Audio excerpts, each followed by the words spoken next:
All right.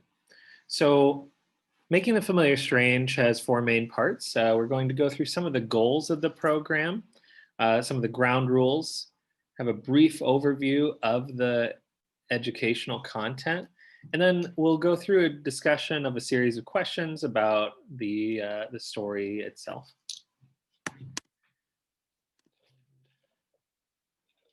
All right.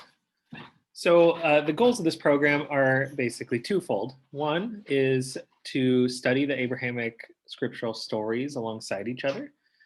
This is to both gain a basic literacy of the texts, as well as to encourage ways of looking at these stories from different perspectives. And the ground rules for this is try to be as respectful as possible. Challenge your own assumptions. Make sure that you try to speak from your own point of view rather than on behalf of an entire community. This just helps for discussion to continue and not be shut down. And also just to keep in mind that there is no wrong answer in the context of this discussion. All right, and I often get asked about the translations that I use for this program. I use the Jewish Publication Society of the Tanakh. I use a parallel translation of the Hebrew and Greek Bibles. The 5 Books of Moses by Robert Alter, which is actually he's more of a historian and a literary scholar, and he wrote his own translations, as well as the Sahih International translation of the Quran. All right, so many of you know these two stories, and so today we're going to be going through both of these, but just to kind of give a little bit of a timeline, we start Genesis 11 with basically the nations of the world are uniting, and then they believe that the best way to stay united is to have a tower, the Tower of Babel, and this tower will be so tall that everyone can see it, and they are able to stay united that way. But then in the second half of that story, God is frustrated by their actions and baffles their language. Babel and babbling come from a similar root. So the punishment might be too strong of a word. The repercussions of this story are that people are divided into nations. And then right after the Tower of Babel story, there's a series of genealogies, which we're not going to go into deep detail about. And then it's followed by the first story of Abram. And I'm just referring to him as Abram because this is before he is named Abraham by God. So the very first thing that happens with Abram is he is commanded to leave. He's commanded to travel, and then to go toward Egypt, where he goes, and then with his wife Sarai at this point. And Abram and Sarai have an interesting relationship with the Pharaoh, which we'll discuss a little bit more soon. And then Abram leaves Egypt pretty well off, and he leaves with his riches and his animals and his wife and his life. So this program is really focused on discussion. I am going to also go through a little bit of what I have learned from various AMI members about where there is overlap and where there is not with this story with most Muslim traditions. And if anybody would like to add or anything along those lines, feel free. So firstly, the Abram story with Sarai and the Pharaoh is not really reflected in the Quran. It's just not a story in the Quran. But there are a few points with the Tower of Babel story that have some parallels. So we have an interesting story where basically Nimrod, who is the king that constructs the Tower of Babel, he's a very evil ruler in the Quran. He's not named. This is an interpretation of who that evil king is. So Nimrod and Abraham live at the same time, and Abraham is preaching and preaching, and Nimrod doesn't like him doing that because Nimrod would like to be godlike. Now, eventually, as punishment for Abraham's preaching, Nimrod commands that Abraham be catapulted onto a tower of fire. So this tower of fire is very large, and it reminds me a little bit of the Tower of Babel, but this tower is on fire, and I'll tell you how I learned the story from Imam Jamal, is that Abraham gets catapulted to the top of the tower because this is such a large tower, and while he is flying through the air, an angel approaches him and basically asks, do you need protection? Do you need safety? And Abraham says basically that God will do what he does. And God ends up protecting Abraham's fall and protects Abraham from the fire. And over time, the fire slowly dies down. And, the Nimrod and all the people below believe that Abraham is dead. But when they go up to check the body, Abraham is alive and he is at peace. So there is some overlap and some difference there, but it's very interesting to see the connections there. So let's just start with a question about what differences and similarities do you see between these two stories? And if anybody would like to say the verse from the Quran on the side here, that would be awesome.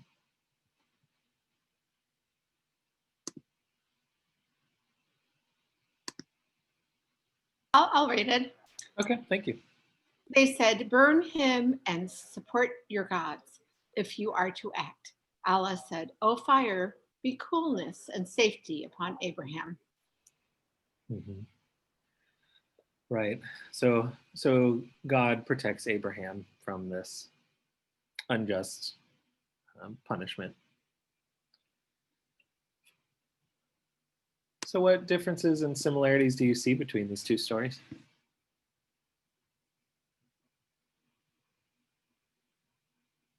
I will go into a little more detail of the Tower of Babel story from the Hebrew Bible soon, but just from what you remember or what you may have learned in the past, or if you have anything else to add that I missed. Oops.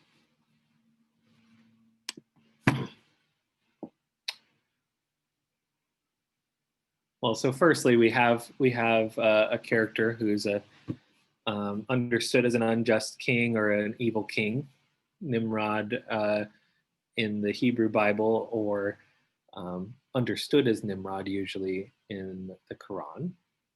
We have a large tower, but there are quite a few differences as well. In the Hebrew Bible, Abraham and Nimrod don't necessarily live at the same time, although I think arguments could be made. And the Tower of Babel ends very differently from the Tower of Fire. In the Tower of Fire, God protects Abraham, and in the Tower of Babel, God creates nations from a unified people.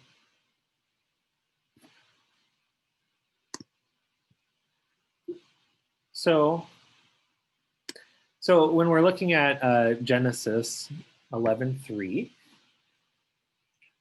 we're going to kind of go one by one through different parts of the story and look at them a little more with a little more intention. So I'll read this one, and if anybody would like to discuss what they notice about this passage. They said to each other, "Come, let's make bricks and bake them thoroughly." And it's repeated, they used brick instead of stone and tar for mortar. So firstly, what do you notice about this passage?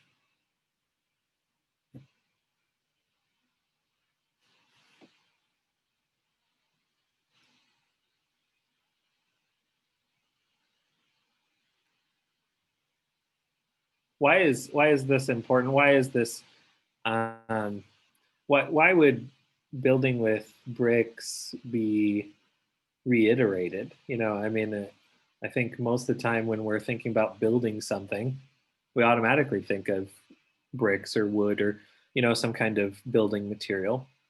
But they point out a particular point that they used brick instead of stone. So why would that be? Perhaps bricks are less strong than the stone method with stone and tar. So the bricks could fall apart more easily.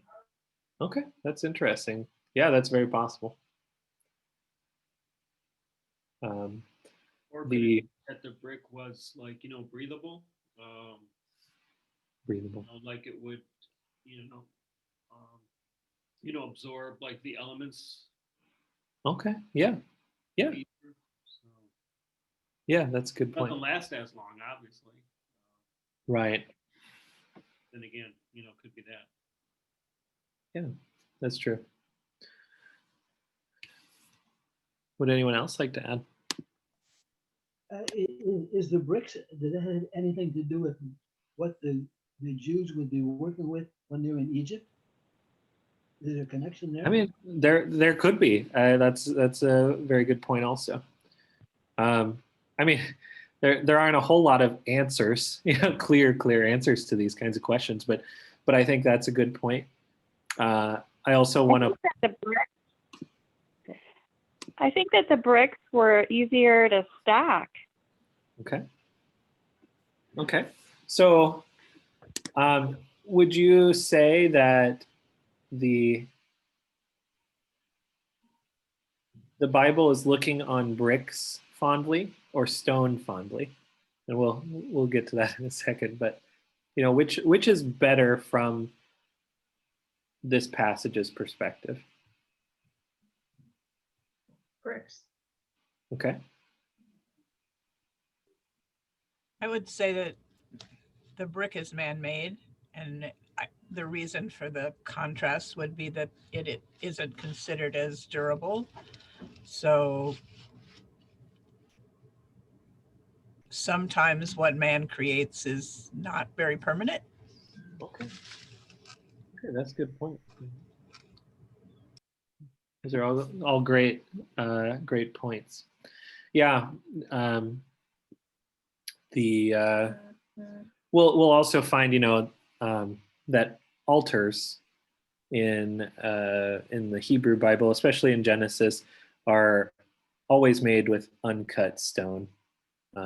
It's a command for them to be uncut stone at that point. So, would anyone like to read this passage?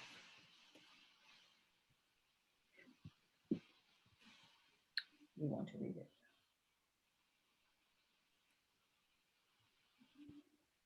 Sure, I can read it for you, Jeremy. Okay, thank you. And I said, "Come, let us build ourselves a city with a tower that reaches to the heavens, so that we may make a name for ourselves. Otherwise, we will be scattered over the face of the whole earth." Mm-hmm. Mm-hmm. So why are they so worried about being scattered over the face of the whole earth?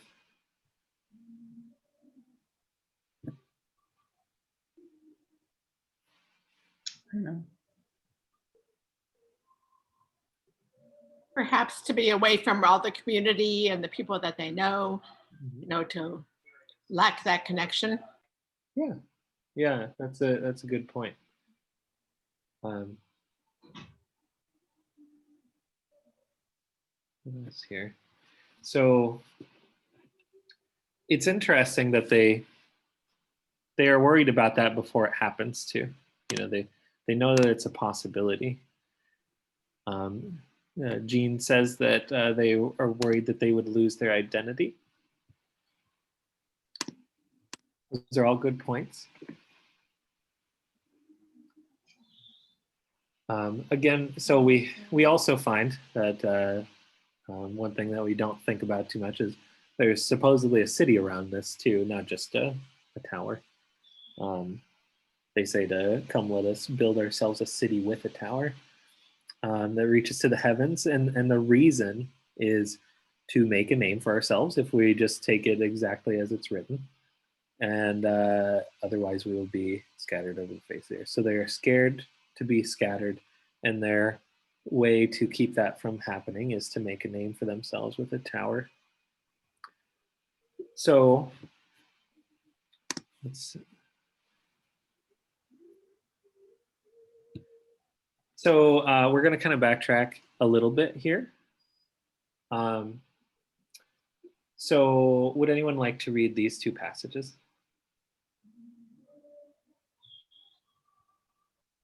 Here I will. Thank you. You're welcome. Genesis 11:1. Now the whole world had one common language and one common speech. Genesis 11:7. Come, let us go down and confuse their language so they will not understand each other.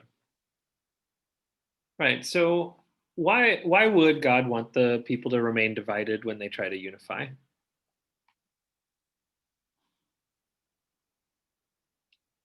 This is a common. I think this is a common question in a lot of people's minds, especially those who, really love the Hebrew Bible. Why does it appear that unifying can sometimes be bad? I don't know. It's a difficult question, but I think that there may be some interesting ways to look at it. Perhaps they think they can be greater than God if they're that strong as a people. Okay, yeah, that's a good point. The kind of lack of humility involved in that kind of process of unifying, making a name for yourself, making a big tower.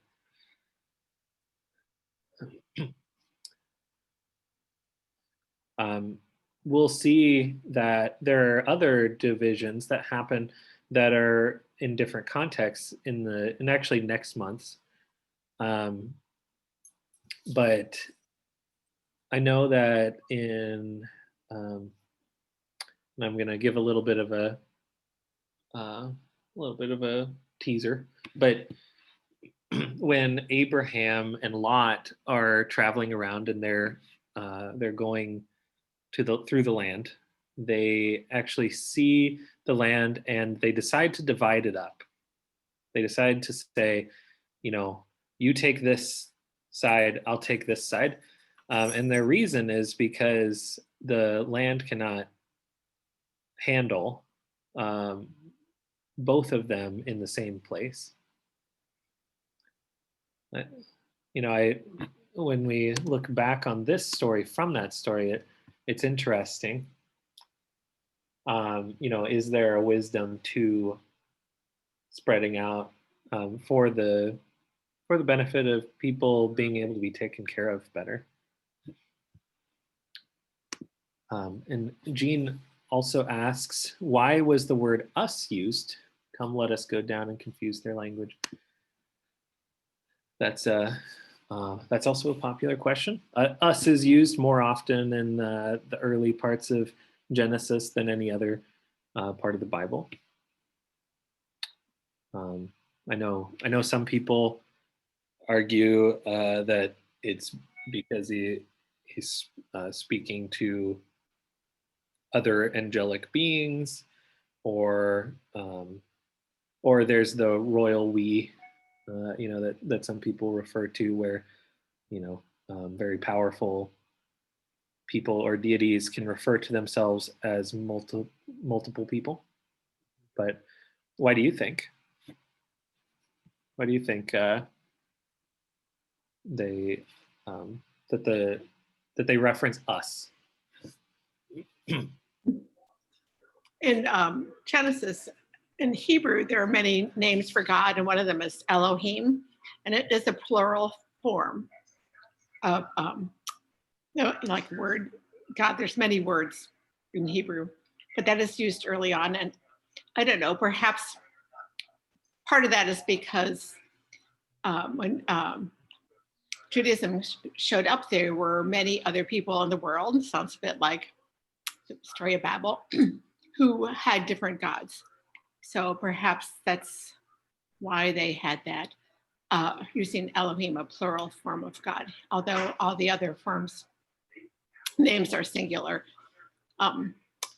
I don't know. I think it remains a mystery, but it's just some other way of understanding. Yeah. It's kind of fun to think about all I that. think that when they're talking about a whole lot of people, I mean, the Bible makes reference to all of us being one. We're just traveling different journeys. And so if we're all one, I think that would explain that reference. Mm-hmm. I don't know, just throwing that out there. Yeah, could you explain a little bit more? I don't know how to elaborate on this. The Bible says that we are all one. We are all part of the Supreme Being. We're just all traveling different journeys. So I would think that the reference to, there being more than one person, that would, that's what they mean. Okay. I don't know how to better explain it. Yeah, that basically, are you kind of referencing like that people have a part in that process? Is that? Yeah. Okay. Yeah. Mm-hmm. So that humans sort of with God diversify their language. Yeah. And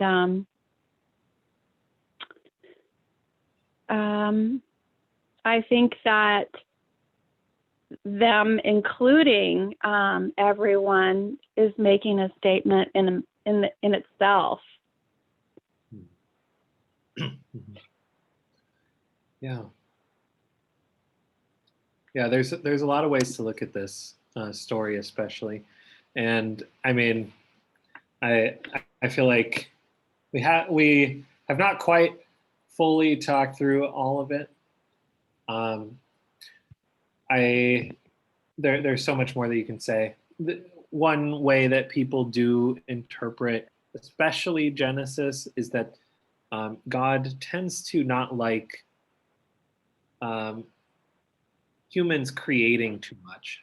That there's a belief that God provided what we needed, and we don't need to, like, we don't need bricks, right? We already have stones.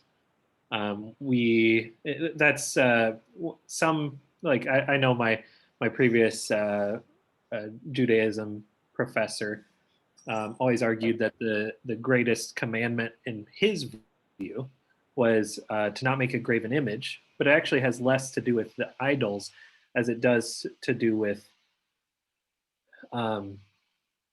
reliance on technology, basically. And the Tower of Babel story is an example of where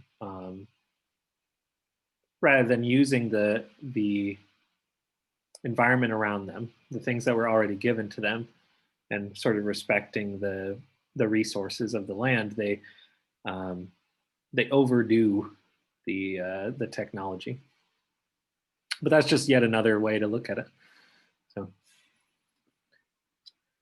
let's see.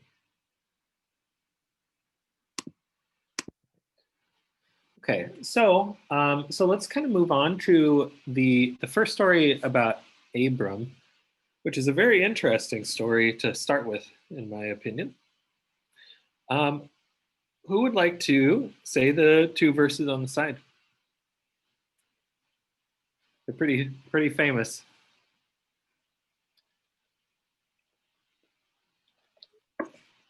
I will. The Lord had said to Abram, I will make you into a great nation, and I will bless you. The Lord appeared to Abram and said, to your offspring, I will give this land.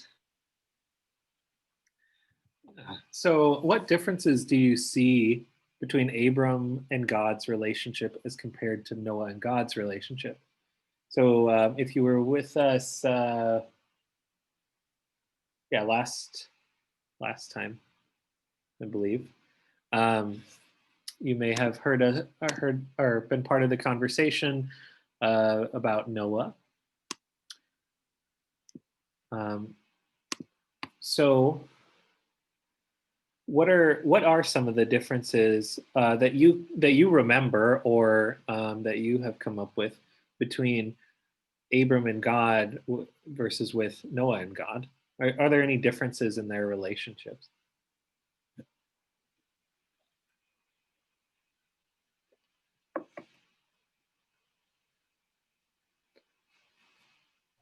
I think that Abram and God have a relationship based on like a new start, freshness, a new nation, the people, all is good. It goes forward infinitely. For Noah and God's relationship, it was like the end of the earth, and only Noah could go on. Yeah, that's a really good point. I haven't even thought about that. Yeah. Yep. Gene also reflects some of that as well, and similarly, the first, if I remember correctly, the first thing that Noah receives is a command, basically. Abram also receives a command, but he receives blessings without doing anything yet. Like you said with the rewards, but Noah receives rewards after the flood. Abram receives rewards from the beginning, without even with very little context. Actually, Abram is provided a new canvas, like you all said. And how might things like that be significant? And are there other ways that their relationship is different? Well, if I can add on, Abraham in Arabic is referred to Ibrahim al-Khalil, which means the friend of God, because Abraham and God enjoyed a very close relationship. Kind of like a favored son type of relationship, but there were, to have, the term Khalil after that means, friend. So, like trusted friend, relationship. Right. So. Malek. Would you mind typing it in the chat, actually? Yeah, sure. Thank you. No problem. That's very interesting. Yeah, and we'll see actually also that Noah barely spoke in the entirety of his story in the Hebrew Bible. He spoke much more in the Quran, but in the Hebrew Bible, Noah actually doesn't directly speak with God. Abraham does end up speaking with God throughout his story. Like direct, there's actual dialogue in the Bible. Thank you. Let's see. Yeah, no problem. We also, believe that Moses, was the only one who actually, spoke with God directly. Okay. And As in like, as in the conversation up at, Mount Sinai right. with the burning bush. Um, So in the Quran, most other prophets are mostly one way yes, conversation. yes, through the angel Gabriel, except for Moses. I see. Okay. Thank you. That includes, Muhammad too, because he never had a direct conversation with God like Moses did. So Moses was the only one in our faith. So yeah. Yeah. No, that's very interesting. Thank you. Yeah, you're welcome. So the very first story in the Hebrew Bible about Abraham is where he's traveling into Egypt. Like I said, this, as far as I understand, this doesn't have any reflection in Muslim traditions. But would anybody like to read this passage about their entrance into Egypt?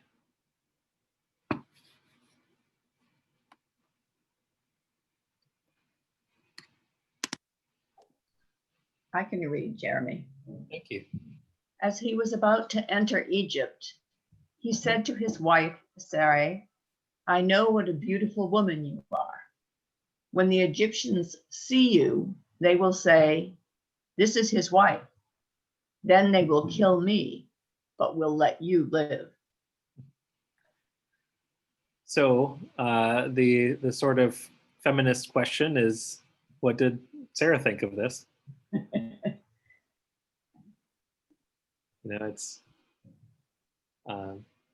she doesn't receive any dialogue, I don't think, in this story, but she's a main character.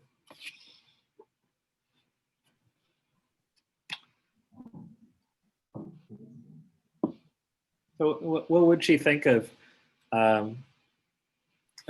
Abraham starting his conversation in Egypt? You're beautiful. Please, please do not say that you're my wife, basically, so that they don't kill me. Kind of hard to respond because I come with generations and generations, it's just as much later, and what I would think would be very different than what Sarah would think. I think it would. I think her lot, excuse the term, is tied with his. No matter what happens, if he dies, she's got nothing. So Right, that's a good point. Maybe she's okay with it. If he stays alive, she's got a husband, and perhaps she'll have children. If he doesn't, who knows? So she might be kind of strategic about it. Yes. I would like to say that at some point in a study that I learned that Rome started leaving out women and sort of cut them off in history. And that might be why we didn't hear much from women. Mm-hmm. Mm-hmm. Yeah. That's a good point. Yeah.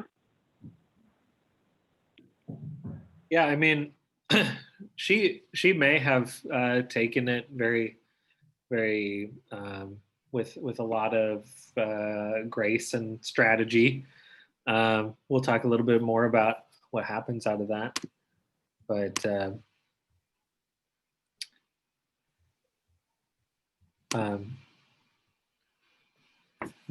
so Jean said, I think that strategy is a key word, because at some point women started to have to use strategies. yeah, this is a very different time.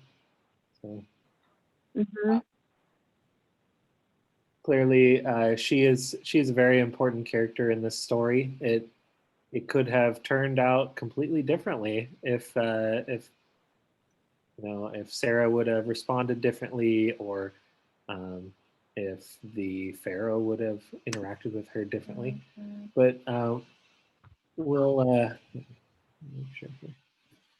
So let's kind of move on. We're going to continue to talk a little bit about Sarah and Abram and the Pharaoh here.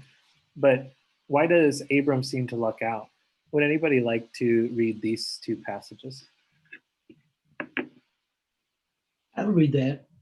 Thank you. So Pharaoh summoned Abram. What have you done to me?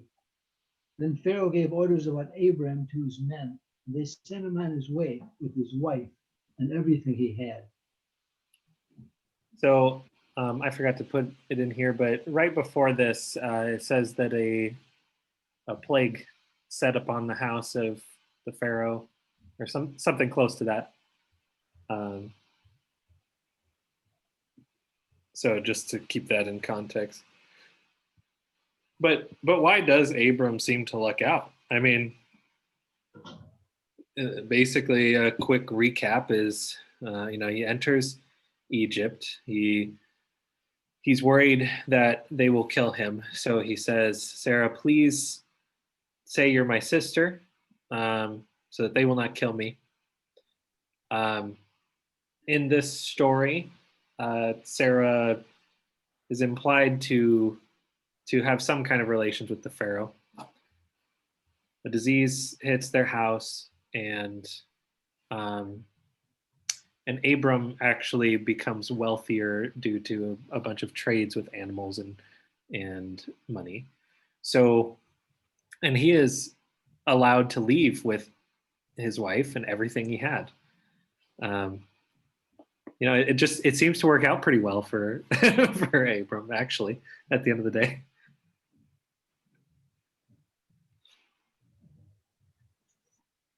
So, I mean, why does Abram seem to luck out?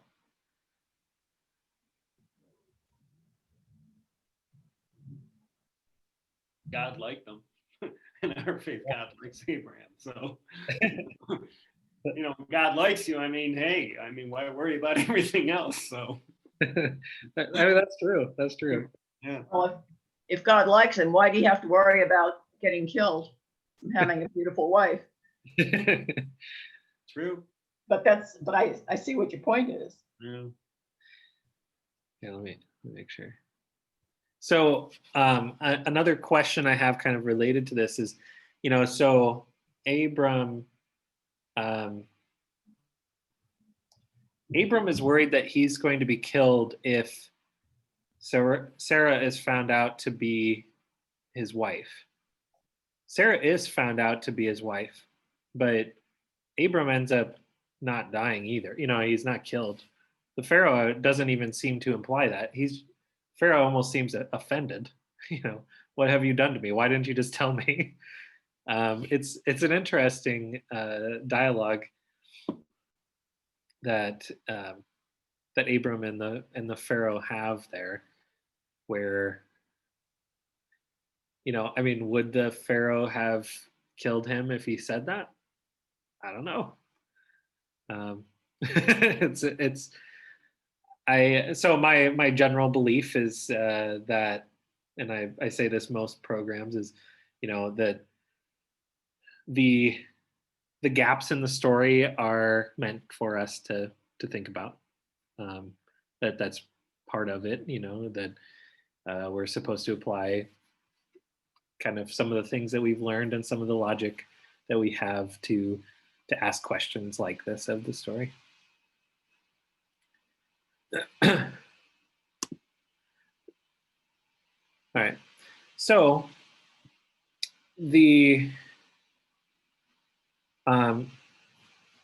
would anyone like to read the passage to the right here? I can do it. Thank you. Terah took his son Abram, his grandson Lot of Haran, and his daughter-in-law Sarai, the wife of his son Abram, and together they set out from Ur of the Chaldeans to go to Canaan. But when they came to Haran, they settled there. Mm-hmm. So, so this is before, this is like between the genealogies at the end of the Tower of Babel and before Abram's story, just for context here. So I do want to say, so Ur of the Chaldeans is something that has been discussed in, study circles for centuries. There's a lot of ways to look at that, but Ur like literally means place. The Chaldeans part is the part that people are most, they're biggest on debating. But one way to interpret it is Chaldeans actually has the same root as fire. And basically that some people say that Ur of the Chaldeans would mean the place of the burning swords. And the place of the burning swords, the only burning swords that's been talked about so far in the Bible is outside the Garden of Eden. So, firstly, this is not the only way to read it by any means. But would it change any understanding of the story of Abram if Abram grew up just outside the Garden of Eden?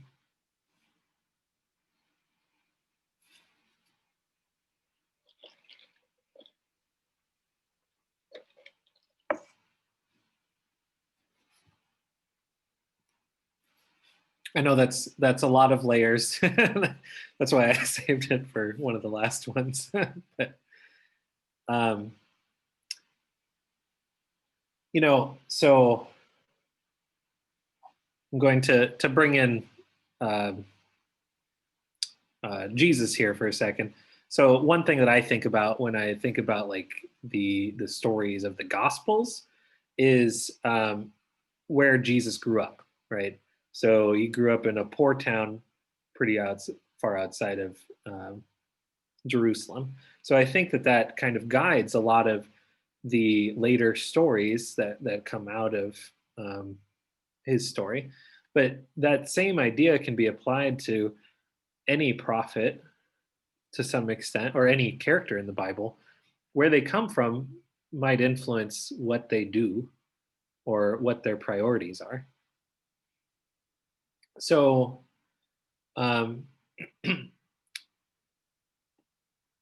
as a side note, while you're thinking about this, one other way that people interpret this is that it's basically a typo, that it's Ur of the Chaldees, which is another place. It's an actual place in this area of the world.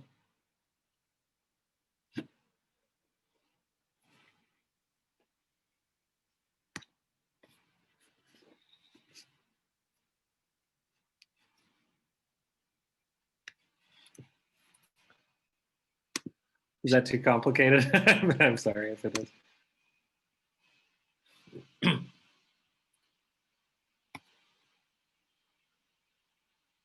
It sounds like they stopped short of their goal and they didn't go to Canaan, but they went to Haran.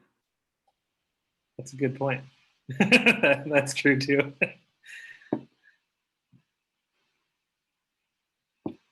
I wish I was a little better at the map, the geography of the Bible. Do you have any idea how far away that is? Is that A significant distance? Or is it pretty close? Did they almost get there? Did they get halfway? I don't know.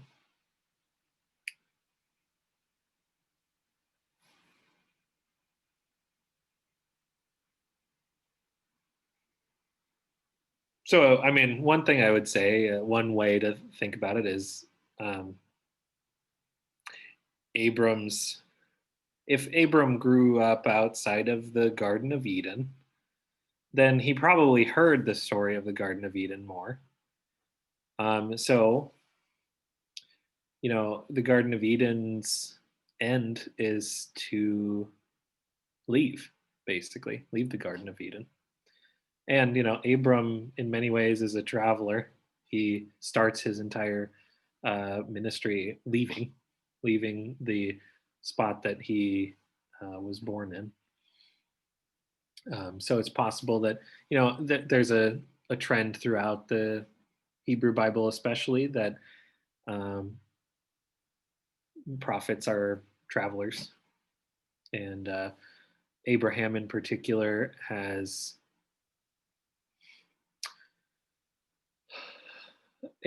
quite a few travels.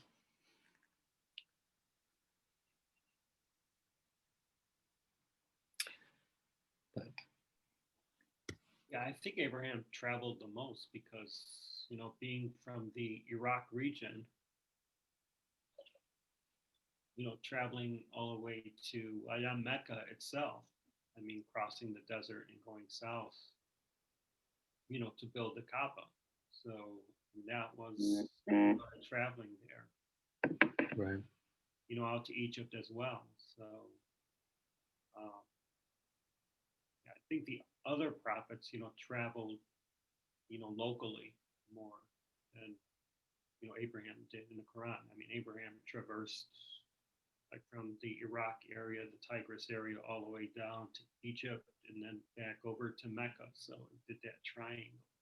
So Right. yeah. Right.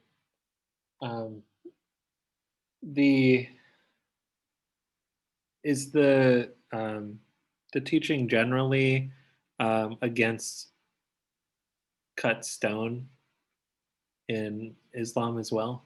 Like, that Abraham. So the Kaaba is an unhewn stone, basically, right? It's a God-given stone. Is that special in a sense because it is uncut? Well, the Kaaba itself is a stone, like you said, the black stone. However, Abraham covered it up with the building, okay, by building it as a cube shape, using stone, not brick. Right. So, Yeah. Which still, stands today, obviously, in his, footprints also, show in Mecca. It's called the Station of Abraham, where his the footprints are still there. Interesting. Yeah. Yeah. Are there any other questions that anyone would like to discuss as a group here while we're all in this session together?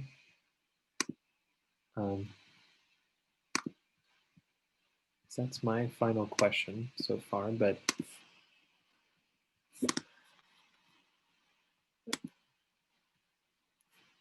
I'd also like to invite you all, if you have not, to fill out our annual evaluation.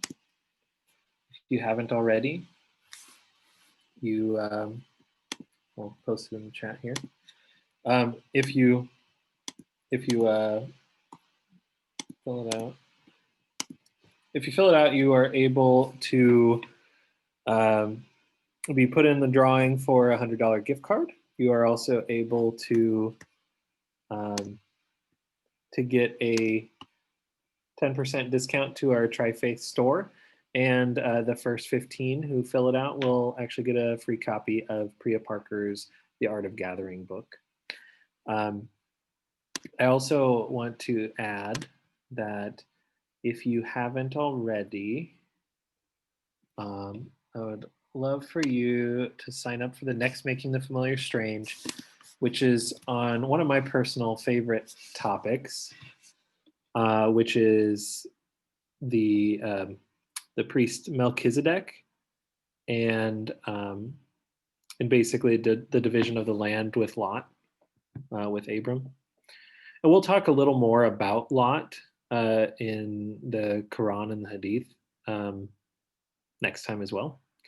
And then it's not up yet, but in December we'll actually have Amal Alexander from AMI talk about Hagar and kind of how that connects all three of the religious traditions at Tri-Faith. So with that, if there's no more questions or anything like that that anybody would like to discuss, I think, again, I invite you to register, take the annual evaluation if you have not already. And thank you so much for coming.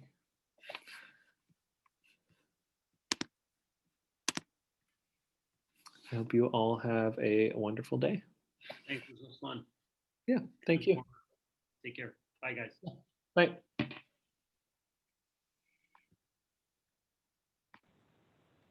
Bye, everybody.